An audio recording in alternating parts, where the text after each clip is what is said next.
show skates. Marty, do a kickflip. Get it. Aren't you Tony Hawk? I am today. Marty and Danielle. On 91X. We do a surf report. Why not a skate report? So here today, for the first time, is Amelia Brodka. She is a pro women's skater and is also a member of Exposure Skates. This is an organization and group that help promote and introduce girls and women to skateboarding. Good morning, Amelia. Good morning. Good morning. How are you today?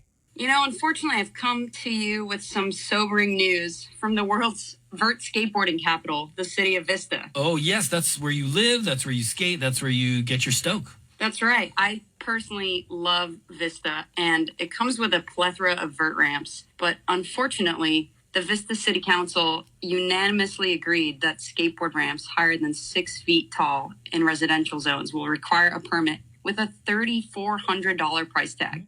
And unfortunately, once permitted, they'll only be allowed to be used between 10 a.m. and 7 p.m. So do we know why this is? Was this from complaints from neighbors, or did they just come out of the blue? There were certainly some complaints from neighbors. I know that, most of the skaters here have really good relationships with their neighbors, and being at some of these backyard vert sessions, like the neighbors are outside on their porch and they're cheering. Like, this is also entertainment for them. And, sometimes it just takes a handful of people who had a bad experience to really kind of bring an issue up and turn it into something bigger. Wow, that makes me think, wouldn't it be awesome if we had a 16-foot cement vert ramp at one of the parks? That would be a danger zone, especially for my 7-year-old. Well, thanks for that update. What else is going on? Well, rock history has now turned into a charity fundraiser.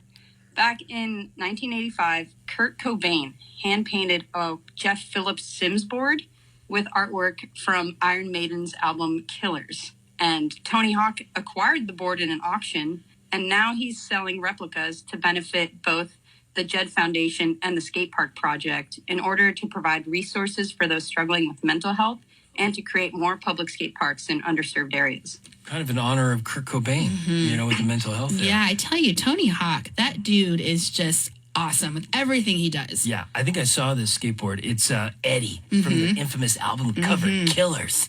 Pretty cool skateboard. Well, you can actually check out Tony telling the whole story on his Instagram. That's probably the best place to just get the full picture, but it's certainly a really cool way to give back to these causes. And he actually released the boards for sale on Kurt Cobain's birthday. So that's a pretty cool addition to it. Tony Hawk continues Super to be our rad. hero, dude. All right. Pro skater Amelia Brodka, tell us more. On Friday, the CATF, which is a training facility for Olympic skateboarders in Vista, will have an open skate session for all to join from 4 to 7 on Friday. Oh, yeah. Rad. I've seen these riders on different Instagrams. This training place is insane. If you haven't been there, just to walk the grounds. That's what I did. I went through the door and I walked the grounds. It's awesome to see what they've done with concrete. And it's 2 levels. Oh, right? wow. It's a bi-level skate park. What?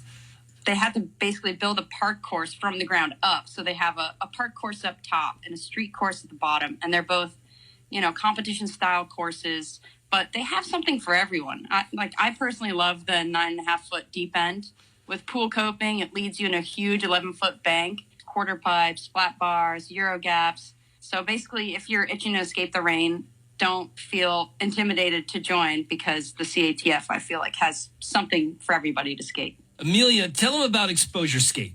Exposure Skate is a 501c3 nonprofit that empowers women, girls, trans, and non-binary individuals through skateboarding. We offer youth and adult programs for those looking to get into skateboarding, but we also have the world's largest women's skateboarding event, which is coming to Encinitas on November 4th and 5th. And you can learn more by visiting exposureskate.org and following us on Instagram. Skateboard scientist, Amelia Brodka, pro rider. Yeah. Thank you for the skateboard report. 91X has been serving humanity from a radio tower on a big hill in TJ since 1983.